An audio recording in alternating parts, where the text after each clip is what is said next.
दोस्तों नमस्कार, बहुत बहुत शुभकामनाएं और बेहतर स्वास्थ्य के लिए कामनाएं। रोजाना के करंट अफेयर की कड़ी में अपन वापस शुरू कर रहे हैं। आज 11 जुलाई का करंट अफेयर है, 11 जुलाई का करंट अफेयर। अब हमारा जो करंट अफेयर है वो मैं रोजाना आपको बताता रहा हूं। अगर आप किसी भी परीक्षा को दृष्टिपात करें तो करंट अफेयर पूछता है, लेकिन कुछ स्टूडेंट ऐसे रहते हैं कि करंट अफेयर तो हमारे तो नहीं आता। मैं जो बता रहा हूँ वो करंट ने बता करके सब्जेक्ट से उसको रिलेट कर रहा हूँ, सब्जेक्ट से उसको जोड़ रहा हूँ। तो सब्जेक्ट से जोड़ रहा हूँ तो वो चीज़ें क्या हैं, आपका सब्जेक्ट बन रहा है साथ में। तो साथ में सब्जेक्ट बन रहा है तो इसको थोड़ा अब ध्यान से थोड़ा पढ़ें। ये एक्चुअली करंट ही नहीं है, बल्कि करंट के साथ क्या है, सब्जेक्ट भी है। आप 30 दिन के वीडियो अगर एक साथ करके देखोगे तो आपको खुद को महसूस होगा कि कोई भी पेपर आता है उसका 20 से 25% क्वेश्चन इसमें आ जाते हैं। तो देखिएगा एक बार। नंबर 1 है 11 जुलाई का करंट अफेयर है, वो किस किस बातों को लेकर चर्चित है। तो हमने पहला, आज 11 जुलाई है तो विश्व जनसंख्या दिवस है। सबसे बड़ा पॉइंट है विश्व जनसंख्या दिवस कब आता है, तो 11 जुलाई। दूसरा, आपने आज पेपर देखा हो तो राजस्थान ओलंपिक संघ, राजस्थान ओलंपिक संघ के जो अध्यक्ष बनाए गए हैं वो जनार्दन सिंह गहलोत को बनाया गया है। किसको? जनार्दन सिंह गहलोत। तो जनार्दन सिंह गहलोत को राजस्थान ओलंपिक संघ का अध्यक्ष बनाया गया है। तीसरा जो करंट का जो आज का मुद्दा है, आपने देखा तो अमेरिका के राष्ट्रपति चुनाव आजकल चरम पर है। अमेरिका के राष्ट्रपति चुनाव आजकल चरम पर हैं। तो चरम पर हैं तो अमेरिकी राष्ट्रपति उम्मीदवारों के बारे में बात चल रही है। चौथी बात, आज हमारे राजस्थान के एक मुख्यमंत्री रहे हैं CS वेंकटाचारी, CS वेंकटाचारी, उनका जन्म दिवस है। और पांचवी बात है, राजस्थान ऐसा पहला राज्य है, राजस्थान ऐसा पहला राज्य है जिन्होंने ऑनलाइन श्रमिकों को रोजगार देने के लिए राजकौशल पोर्टल बनाया, राजकौशल पोर्टल बनाया। इस प्रकार से आज की 5 न्यूज़ हैं। नंबर 1, 11 जुलाई को विश्व जनसंख्या दिवस है। नंबर 1, 11 जुलाई को विश्व जनसंख्या दिवस है। नंबर 2, राजस्थान ओलंपिक संघ के अध्यक्ष जनार्दन सिंह गहलोत चुने गए हैं। नंबर 3, अमेरिकी राष्ट्रपति चुनाव अपने चरम पर है तो उनके उम्मीदवारों के बारे में बात करेंगे, उनके चुनाव के बारे में। और नंबर 4, CS वेंकटाचारी का जन्मदिन है, जो हमारे राजस्थान के मुख्यमंत्री भी रहे हैं। और पांचवी बात, श्रमिकों को ऑनलाइन रोजगार देने के लिए राजस्थान देश का पहला राज्य है जिन्होंने राजकौशल पोर्टल बनाया है। ये 5 बातों के बारे में हम बात कर रहे हैं। तो देखिएगा एक बार बात करें। पहला है विश्व जनसंख्या दिवस, विश्व जनसंख्या दिवस। तो विश्व जनसंख्या दिवस कब से मनाया जा रहा है वो देखिएगा। तो विश्व जनसंख्या, ये 11 जुलाई को विश्व जनसंख्या दिवस इसलिए मनाया जा रहा है कि 1987 में हमारे विश्व की जनसंख्या 5 अरब हुई थी।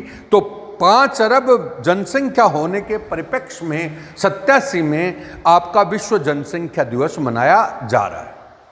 5 अरब जनसंख्या कब हुई थी? 87 में, तब से विश्व जनसंख्या दिवस मनाया जा रहा है। तो ये तो हो गई आपकी जनसंख्या दिवस की बात।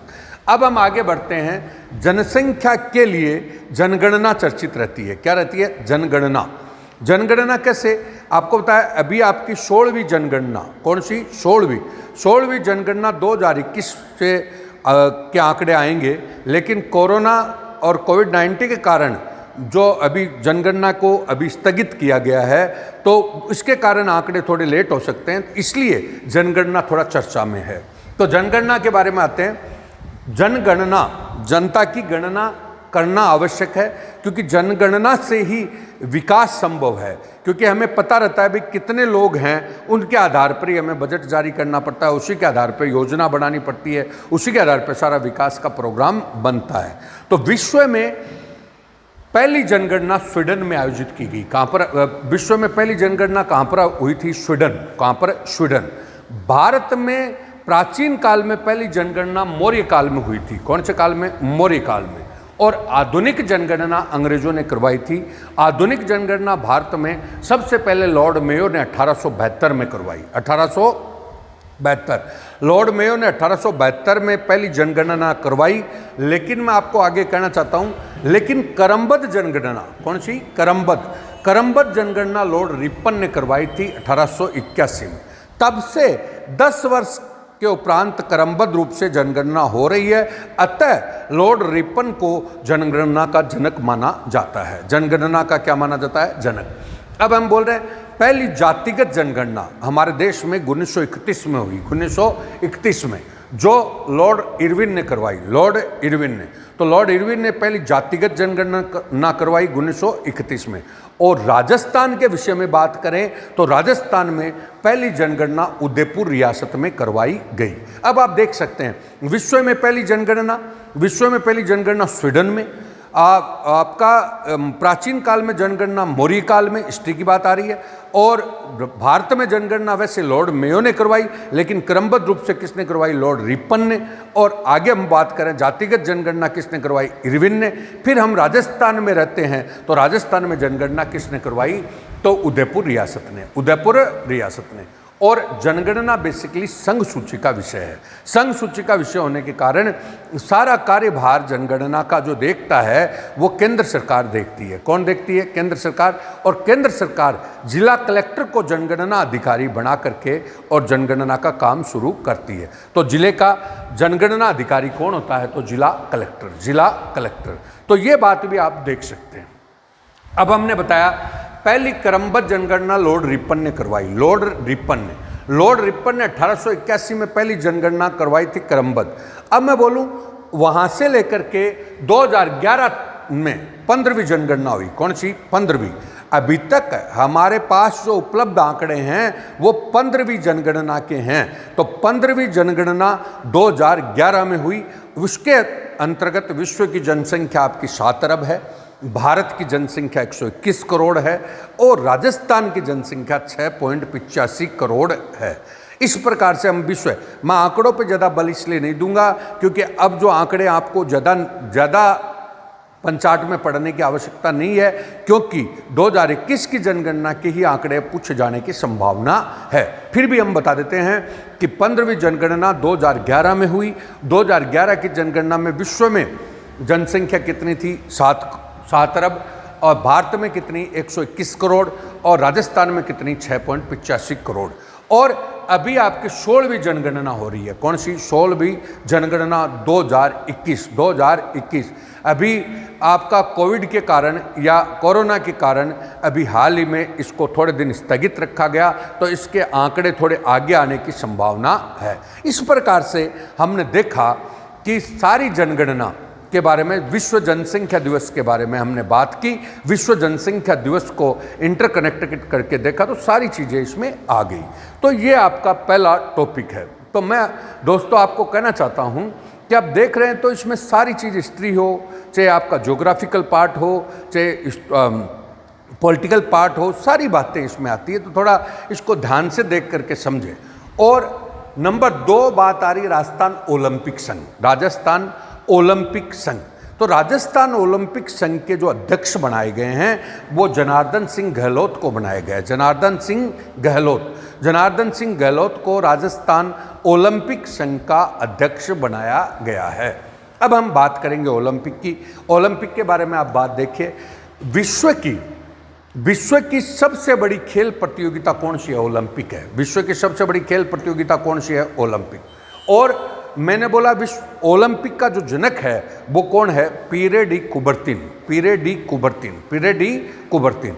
और ओलंपिक की जन्म स्थान यानी ओलंपिक की जो शुरुआत हुई है वो एथेंस से यूनान। और ओलंपिक की जन्म तिथि है, यानी पहला ओलंपिक कब हुआ? तो 1896। 1896 में पहला ओलंपिक कहाँ पर हुआ? तो एथेंस यूनान में ही हुआ। और अभी 2020 का ओलंपिक टोक्यो जापान में होने वाला था, लेकिन वही कोरोना के कारण स्थगित कर दिया गया है। तो 2020 का वर्तमान ओलंपिक कहाँ होने वाला था? तो टोक्यो जापान। और पहला ओलंपिक कहाँ पर हुआ? तो एथेंस यूनान। और मैंने बोला पहला ओलंपिक कब हुआ था? तो 1896। ओलंपिक का कॉन्सेप्ट लाने वाला व्यक्ति कौन था? तो पीरे डी कुबर्तिन। और ओलंपिक का जन्म स्थान आपका कौन सा हो गया? एथेंस, यूनान।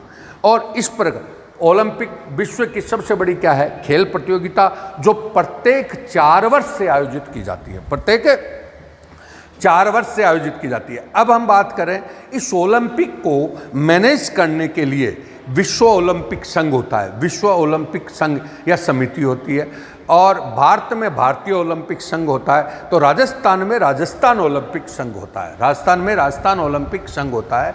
अब देखिए, अंतर्राष्ट्रीय ओलंपिक संघ का मुख्यालय लुसाने, स्विट्जरलैंड में है, लुसाने, स्विट्जरलैंड में। और इसका जो वर्तमान अध्यक्ष है वो थॉमस बॉच है, थॉमस बॉच, थॉमस बॉच। तो मैंने बोला अंतर्राष्ट्रीय ओलंपिक संघ कहाँ पर है? Lausanne, Switzerland. और जिसका अध्यक्ष कौन है? तो थॉमस बॉच। उसी प्रकार से भारतीय ओलंपिक संघ कहाँ पर है? नई दिल्ली। इसका जो अध्यक्ष है वो नरेंद्र बत्रा है, नरेंद्र बत्रा। और फिर राजस्थान ओलंपिक संघ आ गया। तो राजस्थान ओलंपिक संघ का जो मुख्यालय है वो कहाँ पर है? जयपुर। और उसके अध्यक्ष जो बने हैं वो आपके कौन बने हैं? जनार्दन सिंह गहलोत। अब मैं फिर वही बात दोहराऊंगा, हमारा टॉपिक का नाम था कि राजस्थान ओलंपिक संघ के अध्यक्ष बनाए गए हैं, तो जनार्दन सिंह गहलोत को बनाया गया। अब मैं फिर बोलूँ, राजस्थान ओलंपिक संघ जयपुर, जनार्दन सिंह गहलोत। भारतीय ओलंपिक संघ नई दिल्ली, नरेंद्र बत्रा, नरेंद्र बत्रा। और विश्व ओलंपिक संघ जो है वह कहाँ पर है? Lausanne, Switzerland. और जिसका अध्यक्ष कौन है? Thomas Bach, Thomas Bach. ये सब विश्व, भारत और राजस्थान हो गया। और इसके माध्यम से ओलंपिक को मैनेजमेंट करने वाली संस्थाएं होगी। अब हम अभी बता रहे थे, एक बार रिपीट फिर कर देते हैं। ओलंपिक विश्व की सबसे बड़ी खेल प्रतियोगिता है, प्रत्येक 4 वर्ष से आयोजित होती है। इसका पहला आयोजन एथेंस, यूनान में 1896 में किया गया था। और वर्तमान 2020 में ओलंपिक टोक्यो जापान में होने वाले थे, लेकिन स्थगित कर दिए गए। और इसका जो जनक माना जाता है वो पीरे डी कुबर्तिन को माना जाता है। इस प्रकार से हमारी दूसरी सूचना ओलंपिक के बारे में हुई। तीसरा, अमेरिकन राष्ट्रपति उम्मीदवार। तो अमेरिकन राष्ट्रपति उम्मीदवार जो हैं, तो मैं इसके बारे में बताना चाहता हूं कि अमेरिकी राष्ट्रपति के चुनाव। पहला प्रश्न है, आप अमेरिका को एक बार समझ लीजिए। अमेरिका में संघात्मक व्यवस्था है, वहां पर 50 राज्य और प्लस 1 अमेरिका है, तो जिसको संयुक्त राज्य अमेरिका कहते हैं, संयुक्त राज्य अमेरिका। वहाँ पर अध्यक्षात्मक प्रणाली है, हमारे यहाँ पे संसदात्मक प्रणाली है, तो वहाँ पर अध्यक्षात्मक प्रणाली है।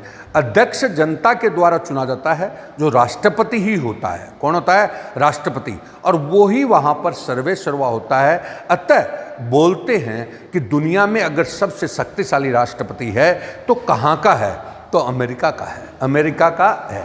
तो मैंने बोला अमेरिकी राष्ट्रपति ही अध्यक्ष है और उसके चुनाव होते हैं प्रत्येक 4 वर्ष बाद, प्रत्येक 4 वर्ष बाद। लीप ईयर के बाद होते हैं, तो लगभग 20 जनवरी के आसपास इसका कार्यकाल क्या होता है? समाप्त होता है 4 वर्ष बाद में। तो अभी नए जो चुनाव हो रहे हैं वो जनवरी 2021 में नए राष्ट्रपति के लिए हो रहे हैं। तो अमेरिकन राष्ट्रपति के कार्यकाल कितना हो गया? अमेरिकन राष्ट्रपति का कार्यकाल कितने वर्ष का है? 4 वर्ष। अभी कार्यकाल समाप्त कब होगा? तो जनवरी और 2021। तो नया राष्ट्रपति जनवरी 2021 में बैठेगा। और वहाँ पर द्विदलीय व्यवस्था है। कौन सी व्यवस्था है? द्विदलीय। अब द्विदलीय व्यवस्था है, द्विदलीय व्यवस्था में 2 ही दल हैं, एक डेमोक्रेटिक पार्टी है और एक रिपब्लिकन पार्टी है। डेमोक्रेटिक पार्टी और एक कौन सी? Republican party. 2021 के जो उम्मीदवार हैं उसमें डोनाल्ड ट्रंप हैं, जो वापस राष्ट्रपति की उम्मीदवारी के लिए कर रहे हैं, जो वर्तमान में वहाँ के राष्ट्रपति भी हैं, डोनाल्ड ट्रंप, जो रिपब्लिकन पार्टी के हैं। और बिडेन जो हैं, नए उम्मीदवार है बिडेन, वो डेमोक्रेटिक पार्टी के हैं, डेमोक्रेटिक पार्टी के। तो डेमोक्रेटिक पार्टी के जो बिडेन हैं वो पहले ओबामा के कार्यकाल में, बराक ओबामा जो पिछले राष्ट्रपति थे, उनके कार्यकाल में वो उपराष्ट्रपति भी रह चुके हैं, बिडेन। कौन से? बिडेन। इस प्रकार से वर्तमान में अमेरिका के राष्ट्रपति चुनाव होने वाले हैं। वहाँ पे 2 पार्टियों के 2 उम्मीदवार हैं, Republican party and democratic party. Democratic party के उम्मीदवार बिडेन हैं और रिपब्लिकन पार्टी के उम्मीदवार डोनाल्ड ट्रंप हैं। डोनाल्ड ट्रंप वर्तमान राष्ट्रपति हैं और बिडेन पहले बराक ओबामा के कार्यकाल में उपराष्ट्रपति भी रह चुके हैं। इनके बीच में कड़ी टक्कर चल रही है, लेकिन बिडेन आगे चल रहे हैं और अब देखो आगे क्या होता है। लेकिन पूछ लेता है, एक बार पिछले राष्ट्रपति चुनाव हो रहे थे, तब सेकंड ग्रेड का पेपर हुआ, तब आपका ये भी क्वेश्चन पूछ लिया कि अमेरिकी राष्ट्रपति के चुनाव कार्यकाल कितना होता है। तो अमेरिकी राष्ट्रपति का कार्यकाल 4 वर्ष का होता है, जो बेसिकली लीप ईयर के बाद जो वर्ष आता है उसमें ये चुनाव होता है। तो अभी जनवरी 2021 में ये नया राष्ट्रपति का चुनाव और नया राष्ट्रपति बैठेगा। अब देखिएगा, वहाँ पर मैंने बता दिया। अब भारत और उससे कल तुलना भी कर सकते हैं। अमेरिका में अध्यक्षात्मक प्रणाली है, तो भारत में संसदात्मक प्रणाली। कौन सा? संसदात्मक। अमेरिका में अध्यक्ष राष्ट्रपति होता है, हमारे यहाँ पे अध्यक्ष राष्ट्रपति नाम मात्र का होता है, लेकिन वास्तविक कौन होता है? प्रधानमंत्री होता है। ठीक है, वहाँ पर कार्यकाल 4 वर्ष का है, हमारे यहाँ पे कार्यकाल कितने वर्ष का है? 5 वर्ष का है। कितने वर्ष का है? 5। हम अमेरिका में संघात्मक व्यवस्था है, लेकिन वो संघात्मक व्यवस्था फेडरल है। हमारे यहाँ पे संघात्मक व्यवस्था वो यूनियन है। कौन सी? यूनियन, जो हमने कहाँ से ली है? कनाडा से। इस प्रकार से आप देखते हैं तो अमेरिकी राष्ट्रपति के उम्मीदवारों के बारे में हमने बात की। अगली बात हम CS वेंकटाचारी के बारे में बता रहे हैं। CS वेंकटाचारी का जन्मदिन 11 जुलाई को था, इसलिए हमने लिया। अब प्रश्न उठता है कि CS वेंकटाचारी कौन है? तो ये राजस्थान के मुख्यमंत्री भी रहे हैं और प्रशासनिक अधिकारी भी रहे हैं। राजस्थान के मुख्यमंत्री भी रहे हैं और प्रशासनिक अधिकारी भी रहे हैं। आपको पता है, राजस्थान का निर्माण 30 मार्च 1949 को हो गया था, इसीलिए हम 30 मार्च को राजस्थान दिवस मनाते हैं। 30 मार्च 1949 को राजस्थान बन गया था, लेकिन उस समय आपके चुनाव नहीं हुए थे। तो चुनाव, पहले आम चुनाव 1952 में हुए, तो 1949 से लेकर के 1952 तक यहाँ पर निर्वाचन नहीं हुआ, केवल मनोनीत मुख्यमंत्री ही काम चलाता रहा। तो पहला मनोनीत मुख्यमंत्री हमारे राजस्थान में हीरालाल शास्त्री थे। कौन थे? हीरालाल शास्त्री। सेकंड मनोनीत मुख्यमंत्री आपके CS वेंकटाचारी हैं। कौन है? CS वेंकटाचारी। अब CS वेंकटाचारी पे ये भी क्वेश्चन बनता है कि कौन सा राजस्थान का कौन सा मुख्यमंत्री है जो प्रशासनिक अधिकारी भी रहा हुआ है? तो CS वेंकटाचारी। लेकिन ये मनोनीत मुख्यमंत्री रहे। और तीसरे मुख्यमंत्री जयनारायण व्यास। तो जयनारायण व्यास तीसरे मुख्यमंत्री रहे। और जयनारायण व्यास के बारे में 3 क्वेश्चन बनते हैं। जयनारायण व्यास आगे जाकर निर्वाचित मुख्यमंत्री भी रहे। तो जयनारायण व्यास मनोनीत भी रहे हैं और निर्वाचित भी रहे हैं। और जयनारायण व्यास अपने पद पर रहते हुए, मुख्यमंत्री पद पर रहते हुए चुनाव हार गए थे। तो जयनारायण व्यास पे 3 क्वेश्चन बनते हैं। तो यहाँ पर आप देखते हो, तो नंबर 1 मनोनीत मुख्यमंत्री कौन था? हीरालाल शास्त्री। नंबर 2 मनोनीत मुख्यमंत्री कौन था? CS वेंकटाचारी। वेंकटाचारी के साथ कौन सा क्वेश्चन जुड़ता है? तो वेंकटाचारी के साथ दूसरा क्वेश्चन जुड़ता है कि साहब CS वेंकटाचारी जो थे वो प्रशासनिक अधिकारी भी रहे। और तीसरा नंबर आपका कौन सा? जयनारायण व्यास। तो जयनारायण व्यास निर्वाचित भी रहे और मनोनीत भी रहे और मुख्यमंत्री पद पर रहते हुए वो चुनाव हार गए थे। अब है निर्वाचित मुख्यमंत्री। तो 1952 में राजस्थान में आम चुनाव हुए, उसमें पहला निर्वाचित मुख्यमंत्री जो था वो हमारे टीकाराम पालीवाल थे। टीकाराम पालीवाल। और वर्तमान जो निर्वाचित मुख्यमंत्री हैं वो अशोक गहलोत है। इस प्रकार से आपने राजस्थान के मुख्यमंत्रियों के बारे में बात की। अब 5वीं जो सूचना है वो राजस्थान देश का पहला राज्य है जिन्होंने श्रमिकों को ऑनलाइन रोजगार उपलब्ध कराने के लिए एक पोर्टल बनाया है। क्या बनाया? पोर्टल। उस पोर्टल पे जाकर के अपना नाम रिकॉर्ड कर सकते हैं, कहाँ पर आपको रोजगार मिलेगा, कैसा आपको ट्रेनिंग लेनी पड़ेगी, इसके बारे में बताया गया। उस पोर्टल का नाम है राजकौशल पोर्टल। राजकौशल पोर्टल। मैं पोर्टल के बारे में दोस्तों इसलिए बताना चाहता हूँ, आजकल प्रत्येक परीक्षा में जैसे फर्स्ट ग्रेड हो चुका, RS हो चुका, सभी में मतलब पोर्टल और ऐप्स के बारे में पूछने लगे हैं, क्योंकि ये ज़माना दूसरा आ गया। पहले ई-गवर्नेंस था, अब M-गवर्नेंस आ गया, मोबाइल गवर्नेंस। और मोबाइल पर आपके ऐप और कौन से होते हैं? पोर्टल होते हैं, तो उनके बारे में आजकल पूछने लगे हैं। तो दोस्तों इस प्रकार से आज हमारी 11 जुलाई की 5 सूचनाएं थीं, जिसके माध्यम से हमने अलग अलग भागों में आपको अलग अलग चीज़ें बताई। इसी के साथ अपन फिर 12 जुलाई को संडे रहेगा, तो उसकी छुट्टी रहेगी अपनी, और 13 जुलाई को आएंगे जिसमें 12 जुलाई का करंट अफेयर भी हम बता देंगे। ओके दोस्तों, नमस्कार, बहुत बहुत शुभकामनाएं।